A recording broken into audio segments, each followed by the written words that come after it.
Okay, so welcome to our webinar AI and Human Risk in the SOC. How we are going to balance the agentic intelligence and operational trust. It's an interesting topic, and let us make it interactive to make it even more interesting. So, with me, I have my colleagues. So, my brief introduction: I am a co-founder and CEO of a Gulf Cyber Vendor Hub. I have Rahul Biswari, who is CCO and CHRO for Cygeniq and a subject matter expert here. And we also have CEO from BeamSec, Murat. So let me make a start talking briefly about uh, Gulf Cyber Vendor Hub. As we are into consulting and managed services business, we have a vast experience in dealing with the SOC, and that is where there are some learnings from the real life and real world experience. So all of us know that how the security operation centers evolved over the years from a basic vanilla monitoring of the alerts. We actually started monitoring the network traffic. The packet capture analysis was done, network behavior analytics was done, user entity behavior analytics resumed. Then the orchestration layer came in with some kind of a AI automation, which eased out the task for the SOC analyst. But then we all of us felt that that is not enough, and that's where the further evolution started. We actually moved from a reactive SOCs to a proactive SOCs. So what I mean by that is doing the proactive monitoring of the various postures, whether it is cloud or database posture, whether it is identities posture, whether it is deep dark web posture, OT, IoT posture, and so on and so forth. All these alerts are coming to the epicenter, that is a nerve system of the cybersecurity, security operations. And that is where the challenges started for the security analyst, SOC analyst actually. All the alerts were pouring in, and then for potential risk of alert fatigue. As a human, there is a upper limit in terms of how many alerts can be successfully processed, right? And alert fatigue was potentially leading to missing out on the key alerts, right?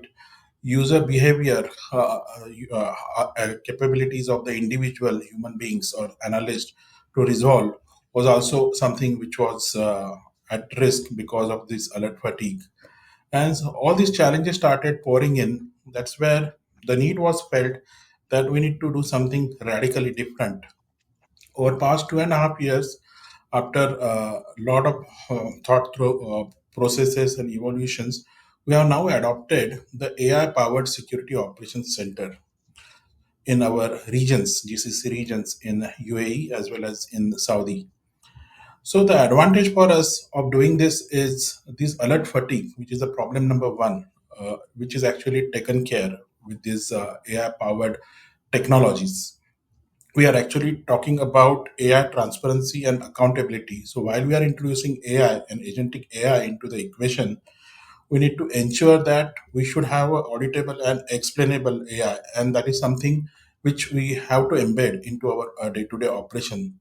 It is also imperative that when you are introducing AI, you cannot completely eliminate the humans. So the ethical oversight by having human in the middle to safeguard is still important.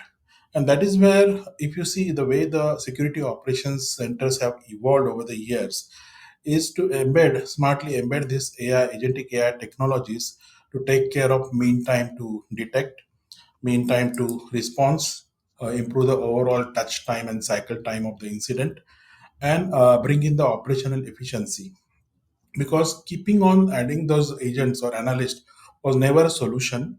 And agentic AI thinks at least 10 times faster, right? That is where the daily workflows, mundane tasks can be fully automated.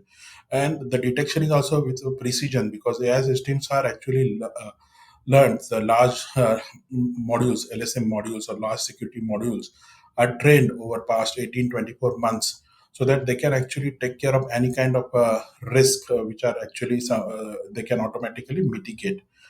And we have seen the proven results in the first 6 months of onboarding the customer into agentic AI based or agentic AI powered SOC. We realized that we are gaining around 30 to 35% operational efficiency and cost optimization by doing the shift left and deploying those analysts to do a different task or more complex task. And another 6 to 9 months journey is further optimization, and we have achieved successfully 60 to 65% automation and optimization in the overall journey. And that is where the agentic AI plays a key role. I'm handing over to my colleague Rahul to talk more about the benefits of agentic AI. So, Rahul, over to you. Thank you so much, Nilesh. Greetings to all here. By way of introduction, as Nilesh mentioned, I am the founder, Chief Consulting Officer, Chief Information Security Officer, and CHRO for Cygeniq Inc. globally. Happy to be here today to share my 2 cents worth. Uh, the world of cybersecurity is changing, and with the advent of AI, it is getting turbocharged. Turbocharged both on the attack side as well as on the defense side. There are advantages to it tremendously from the cyber defense operations standpoint as well, because it takes away some of the asymmetry issues that were previously there when manual constraints were the factors which were also deciding as to how strong the cyber defense operations were. So there's a lot of benefit that are coming because of AI. As far as agentic AI is concerned, this definitely provides a lot of freedom, definitely provides a lot of power. As you know, we are moving from automation to semi-autonomous to autonomous, and that move is on right now. It is happening across different levels of tasks. Whatever can be repeated at low risk is being repeated very comfortably in the agentic AI ecosystem, and eventually agentic AI will increase in terms of capabilities as well. So with that, it's important that we have an enhanced level of controls ecosystem that will make sure that security operation centers remain safe. And similarly, agentic AI remains within the security guardrails that we deem safe. With that, I will move on to the market update, especially as it pertains to the GCC countries. Now, the good news here is that the GCC countries are really at the forefront of AI revolution, if you will, from a cybersecurity standpoint. The GCC SOC market is expected to grow, as you know, by over $2 billion over the next decade or so. And the UAE leads indeed in terms of regional innovation, with many other countries very, very close in terms of the initiatives and the capabilities that are being developed. Um, we know that there are several types of tasks, L0, L1, L2. I will not get into operational details, but going forward, what we will see is that there will be more efficiency in the lower level tasks. There will be more precision in investigations, intelligence, and capabilities available at the hands of the SOC team colleagues. And going forward, there will be deeper forensic and other advanced capabilities in terms of analytics that will be more the things that security operations center teams would be doing when they get time released from day-to-day tasks. So expect better forensics, expect better and deeper investigations, deeper intelligence, and increased resilience as time goes by here. So very exciting times for the GCC and the UAE in particular. If you look at the world, in technology world, oftentimes security and regulations of various types follow functionality, which means first an IT asset is released in the market for a certain functionality, and then come the security frameworks, security controls, etc. And that's just the way it has been. So we are in an exciting phase right now. In the last 2 years, we have seen an evolution of several acts, frameworks, standards, and guidelines. These are the foundations on which governance mechanism will be architected. If you look at ISO 42001, this came up just about 2 years back. This is the first international AI management system standard. As we know from ISO 27001, which has been around for a while now, it led to establishment of essentially information security management systems in organizations that adopted it. Similarly, ISO 42001 is a foundation for AI governance, wherein one establishes AI management system for effective governance of the AI ecosystem, right? And it is developed to make sure that the responsible development, deployment, and use of AI we ideally should have a good understanding of AI BOM, as we call it, AI bill of materials, so that we understand what are the AI assets, the data sets, the supply chain components, the weightages, so on and so forth, so that we exactly know what our AI ecosystem is. Because before managing something, it's important to know what it truly is, right? And it provides some structure around risk identification and mitigation, transparency and accountability, internal controls and monitoring, among a few other capabilities that it asks us to do when we follow ISO 42001 standards. So why does it matter for SOC? It provides one of the options in terms of how we can manage a security operations center. It provides a governance framework, and it definitely puts structure and reduces ad hoc or unstructured work that sometimes may happen in SOCs. So it's a good start, but it has got some strengths and some limitations as well. With that, moving on to doing a slight bit of deeper dive on 42001 for the SOC. So as we see, it leads to establishment, as we talked about in the previous slide, it leads to establishment of an AI management system. It has got several components to it, seven of them, and it goes from planning down to continuous improvement, as you know. And while that is good as a framework, it does not say how to do certain thing, or what depth to go into. It's not a technical guidance manual, right? So it's too focused on high level checklist. Many of us who have been in industry for a very long time, we know that any of these frameworks, any of these standards is only as good as the deployment that is done, right? And we need to know what are the delta zones that we have where we need to have some additional controls put in, right? So security operation centers need slight bit more than 42001. It needs to get in depth in terms of understanding what are the technical controls that are required, how to make it specifically useful for those operations that a particular SOC is managing, so on and so forth. Human in the loop is important, at least for the time being, for sure, and hopefully in the future as well for high risk tasks. Because complete autonomy means automation of risks as well. And we know that with the advent of AI, velocity, volume, and variations are increasing. And when that is the situation, it's important to understand what's the control structure that one has to balance the automation as well as high end escalation routes. So that is an off ramp for difficult situations. Moving on quickly to this slide, which actually is kind of summation of what we want to share with you in terms of trust and governance aspect, right? Because if we look at the entire effort in this space, it is to make sure that AI ecosystem, including all types of AI assets, be it frontier models, be it wrappers, be it agentic AI, or be it last mile agents, all of them, and there are other variations as well, that all of them actually stay trustworthy. And trust is a difficult thing to achieve, but if done the right way, it can be achieved, right? Same for governance. We have to make sure that the governance is in a structured fashion. So in terms of governance, the options are many. There are some of the options that are voluntary, like standards, frameworks, and guidelines. However, acts are mandatory because they come with a penalty. For instance, EOAI Act has a penalty which can go up to a max of 7% of global top revenues for highest level of violation. There are four categories of violation that EOAI Act says. While three of them, standards, frameworks, and guidelines, are best practice, documents, if you will, from which one can pick up the best of uh, frameworks or wisdom that one wants to adopt for running SOC. We also wanted to talk a little bit about some of the available options here. As you know, we talked about 42001. 23894 specifically talks about risk assessment and looking at how we can do analysis, evaluation, and treatment of risks as per ISO standard 23894.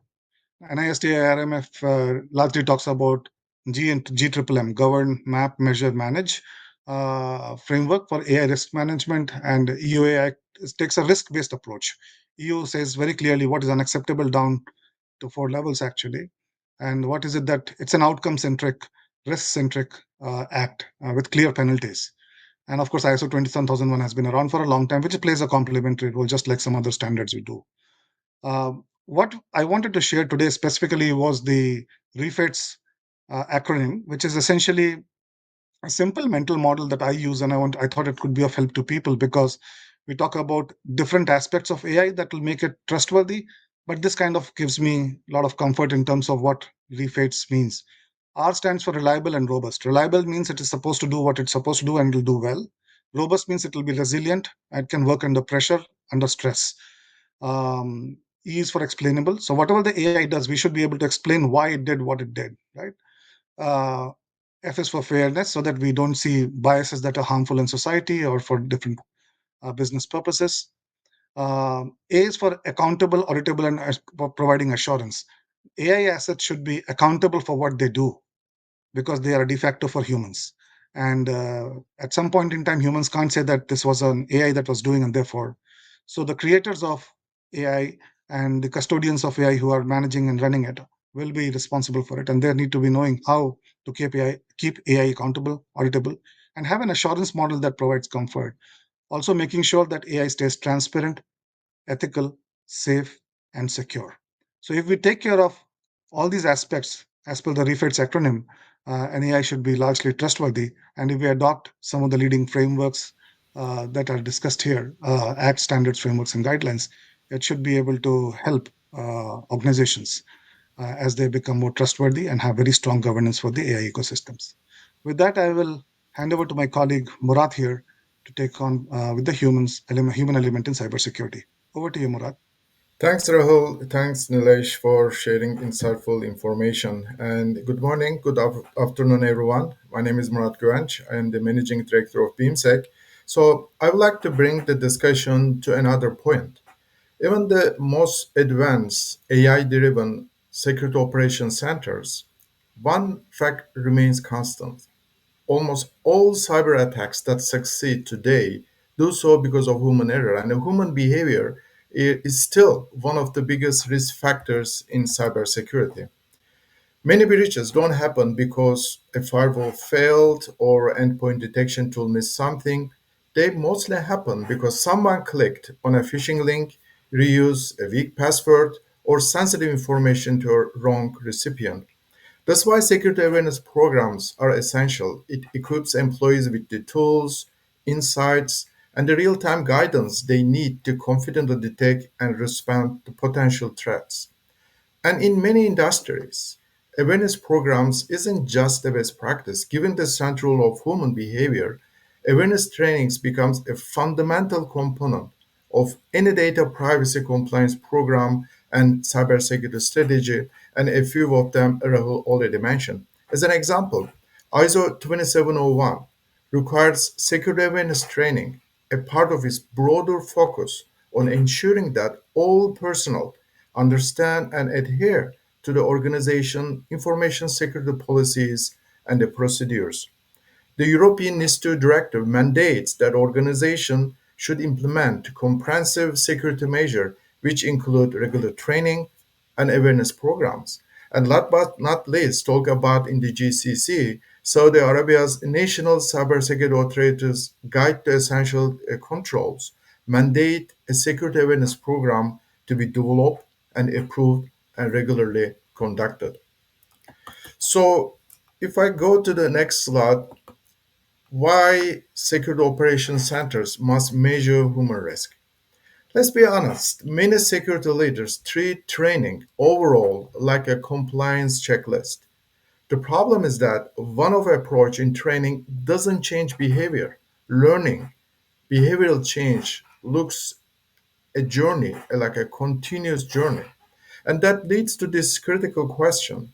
If you don't have a process in place to measure change, how can you possibly prove if behavior is actually improving or not?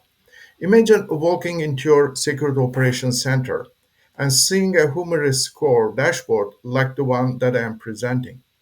Right here, you can track the phishing simulation click rate. This tells you how often users, your employees, fall for simulated attacks.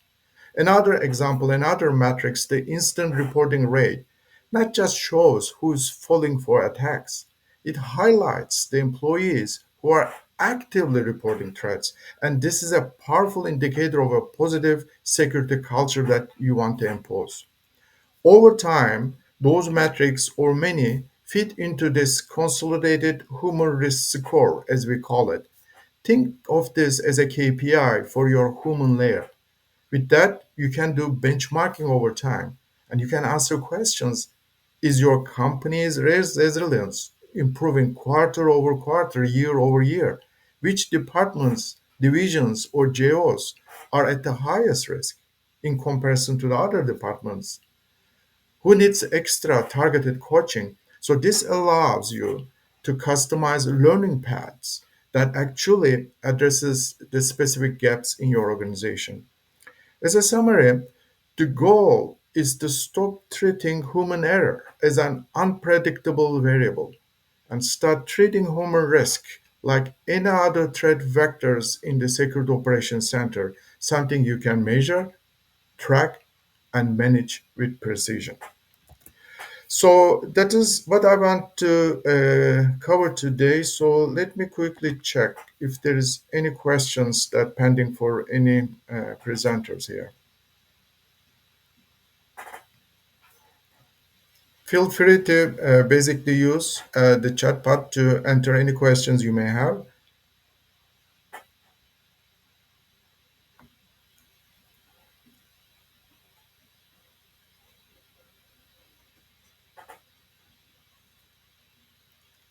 I will wait for a minute or so to see if there are any questions coming.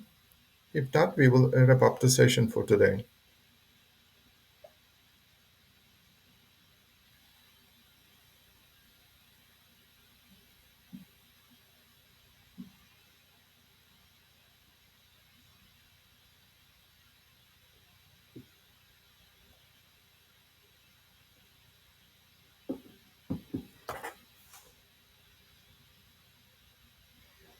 So I don't see any questions popping up.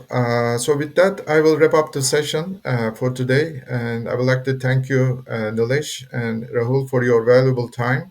And again, GCH, DDC, and Cygeniq hosting this joint webinar with us. Look forward to our collaboration in other occasions. Indeed, Murat, Most welcome. pleasure working with you, and we'll continue. Yeah, most Thank you welcome. very much. Take care Cheers. all. Bye bye. Most welcome.